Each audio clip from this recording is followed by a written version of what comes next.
জটিল বাক্য মানে কি সত্যিই জটিল, আর সরল বাক্য মানে কি সত্যিই সরল। আজকে দেখে নেব যে জটিল বাক্য অ্যাকচুয়ালি কীরকমভাবে তৈরি হয় এবং জটিল বাক্য কিভাবে চিনবে, সরল বাক্য কিভাবে চিনবে, আর যৌগিক বাক্য কিভাবে চিনবে। একটা সহজ পদ্ধতি আছে, তোমরা সংজ্ঞা পড়েছো, বুঝতে পারোনি, অনেক কিছু হয়েছে, তবু মাথায় ঢোকে নেই। যখন পরিবর্তন করে বাক্য পরিবর্তন করো, সেখানেও কিন্তু অনেক রকমের সমস্যা থেকে যাচ্ছে। তো আমি একটা টিপস এখানে কয়েকটা নিয়ে আলোচনা করব, যেই শব্দগুলো আমরা প্রত্যেক দিন ব্যবহার করি সেই শব্দগুলোই হচ্ছে চিনিয়ে দেবে কোনটা যৌগিক বাক্য, কোনটা সরল বাক্য, আর কোনটা জটিল বাক্য। চলো আজকে দেখো বাক্য নিয়ে কথা বলছি। সরল দেখে বা বুঝে বা শুনে এটাকে যতটা সরল মনে হচ্ছে, আদৌ কিন্তু অতটা সরল নয়। হ্যাঁ, প্রথম অবস্থায় দেখলে পারে সরল হবে। এখানে এর একটা কি থাকবে, সরল বাক্যের একটা চিহ্ন হচ্ছে একটা সমাপিকা ক্রিয়া থাকবেই। মানে সমাপিকা ক্রিয়া কোনটা, যে ক্রিয়া বাক্যটাকে সম্পূর্ণ করতে পারে সেই ক্রিয়াটাকেই বা সেই বাক্যটাকেই বলা হয়, সেই ক্রিয়াটাকে বলা হয় সমাপিকা ক্রিয়া। আর অসমাপিকা ক্রিয়া ঠিক তার উল্টো, যে ক্রিয়া বাক্যটাকে বা মনের ভাবটাকে সম্পূর্ণ করতে পারবে না সেটা হচ্ছে অসমাপিকা ক্রিয়া। এই নিয়ে আমার একটা ভিডিও আছে, আমি ডেসক্রিপশানে লিঙ্ক দিয়ে দেবো, তোমরা অবশ্যই দেখে নিতে পারো। তো চলো, এই যে সরল বাক্যর কি কি গুণ, সরল বাক্যের মধ্যে একটা সমাপিকা ক্রিয়া থাকতেই হবে। যেমন ধরো আমি বই পড়ছি, পড়ছিটা হচ্ছে ক্রিয়া, এরপর আর কিছু, এই ক্রিয়াটার পর আর কিছু সাধারণত বলার থাকে না। আমি বই পড়ছি, আমি ভাত খাচ্ছি, তাই তো? তাহলে এইটা হচ্ছে সমাপিকা ক্রিয়া, এই বাক্যটাকে সম্পূর্ণ করতে পারছে বা মনের ভাবটাকেও পরিষ্কারভাবে বোঝাতে পারছে। তাহলে এই সরল বাক্যের মধ্যে এই সমাপিকা ক্রিয়া একটা থাকবেই। আর একটা কি গুণ, অসমাপিকা ক্রিয়া থাকলেও থাকতে পারে, প্রয়োজনে অসমাপিকা ক্রিয়াও কিন্তু এই সরল বাক্যের মধ্যে থাকতে পারে। কি না, আমি এখানে দেখো, আমি সকালে জলখাবার খেয়ে পড়তে গেলাম, এই যে পড়তে যাওয়া, এইটা হচ্ছে বাক্যটাকে পুরোপুরি সম্পূর্ণ করতে পারছে। কিন্তু এখানে আরও একটা ক্রিয়া আছে, যেটা দেখবে যে খেয়ে, খাওয়া তো একটা কাজ। তাহলে আমি যদি এই বাক্যটা এই পর্যন্ত বলি, আমি সকালে জলখাবার খেয়ে, এই পর্যন্ত বাক্যটা যদি রেখে দিই, তাহলে এরপরে আমাকে একটা মনের ভাব বোঝানোর জন্য কিছু একটা বলতে হবে, বা এরপরেও একটা কিছু বলার থেকে যাচ্ছে। অতএব এই ক্রিয়াটা বাক্যটাকে সম্পূর্ণ করতে পারছে না বা মনের ভাবটাকেও পরিষ্কারভাবে বুঝিয়ে উঠবে। তাহলে আমি সকালে জলখাবার খেয়ে কি, কিছু তো একটা বলতে হবে। তাহলে এইটা হচ্ছে অসমাপিকা ক্রিয়া, আর এইটা হচ্ছে সমাপিকা ক্রিয়া। তাহলে এই সরল বাক্যের মধ্যে অসমাপিকা ক্রিয়া থাকতেও পারে, আবার নাও পারে, কিন্তু সমাপিকা ক্রিয়া অবশ্যই থাকবে। এইটা হচ্ছে সরল বাক্যের একদম সহজ একদম নিয়ম। এবার দেখো যৌগিক বাক্য। এই যে যৌগিক বাক্য, যৌগিক মানে হচ্ছে দুটোকে বোঝাচ্ছে। তো দুটোকে কি বোঝাচ্ছে, এখানে দুটো বাক্যকে বোঝানো হচ্ছে।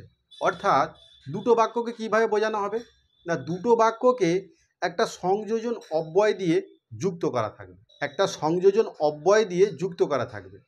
এখানে দুটো বাক্য, তুমি নদীর ধারে বেড়াতে যাবে, একটা বেড়াতে যাওয়া একটা ক্রিয়া, আমি নদীর ধারে বেড়াতে যাব, এইটা একটা ক্রিয়া। এই দুটো ক্রিয়া আছে, এই দুটো ক্রিয়াই দুটো বাক্যকে কিন্তু সম্পূর্ণ করতে পারছে।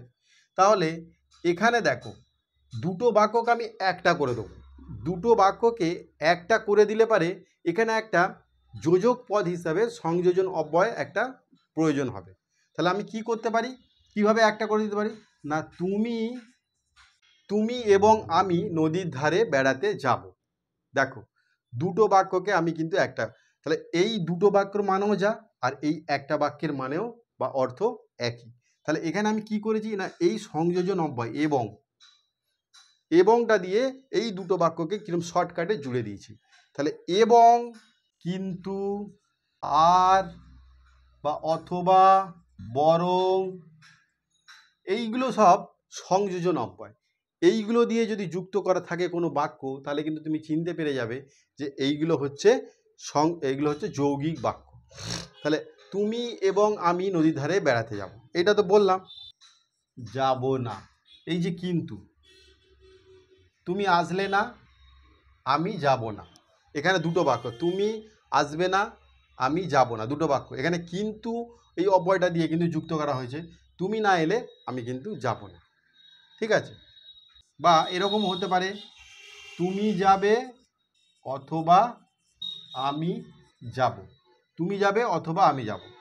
তাহলে কি যৌগিক বাক্যের তাহলে চিহ্নটা কি না এবং, এবং, কিন্তু, আর, অথবা, বরং, অথচ এইগুলো দিয়ে যুক্ত করা থাকবে। তাহলে তোমরা এক চান্সে সেটা চিনে নেবে যেগুলা যৌগিক বাক্য। ক্লিয়ার?